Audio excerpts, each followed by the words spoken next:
তো গাইস আজ আমি বাংলাকে বাই বাই জানিয়ে পাটনাকে ওয়েলকাম জানাচ্ছি। কারণ আজকে আমি বাংলা ছেড়ে পাটনাতে যাচ্ছি একটু কাজের সূত্রে। আর এইদিকে দেখো বন্দে ভারত চলে এসেছে আর আমিও কিন্তু অলরেডি উঠে গেছি। আর এটা যেহেতু আমি ফার্স্ট টাইম জার্নি করছি না, আমার একটু প্রবলেম হচ্ছিল, আমি কিছু খুঁজে পাচ্ছিলাম না। যেহেতু আমার মোবাইলের চার্জ ছিল না, আমি ভাবছিলাম যে মোবাইলের চার্জারটা কী করে দেবো। পরে যখন একটা দাদাকে জিজ্ঞাসা করলাম, দাদা বললো তোমার সিটের নিচে আছে। আর এইদিকে কিন্তু অলরেডি ট্রেন দেখো ছেড়েও দিয়েছে আর এদিকে কফিও বলতে বলতে চলে এসেছে।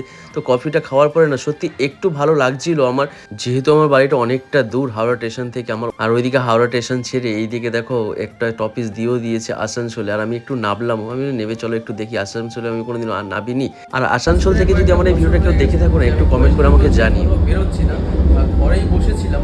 বাট আজকে মনে হচ্ছে একটা বছর ধরে বাড়ি থেকে বেরোয়নি, তো নিজেরও কেমন লাগছিল, বোরিং লাগছিল।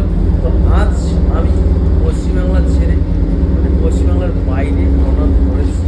তো এখন রয়েছি আমি বন্দে ভারতে। জাস্ট ফার্স্ট টাইম আমি বন্দে ভারতে জার্নি করছি। তো এর আগে আমি কোনোদিনও চলিনি।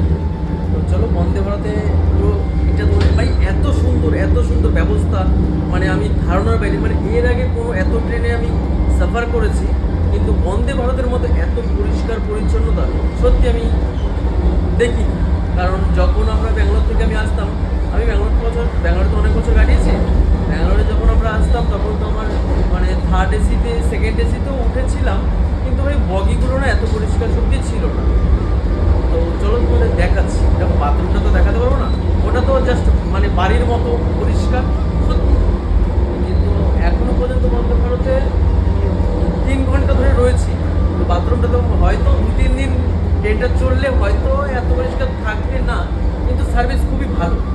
চলো তোমাদের আমি এখন বগিটা দেখাচ্ছি। আর বগিগুলো সত্যি বন্দে ভারতের এত পরিষ্কার না, সত্যি আমার খুব ভালো লেগেছে। কিন্তু সবথেকে বড় কথা হচ্ছে 5 থেকে 6 ঘন্টা জার্নি করার জন্য না এই সিটগুলো অত কমফোর্টেবল না। কারণ বসে বসে কতক্ষণ থাকা যায় বলো। আর সরো বাদ দাও ওইদিকে, আর আমি চলেও এসেছি এইদিকে। দেখো এই যে হচ্ছে পাটনা স্টেশন।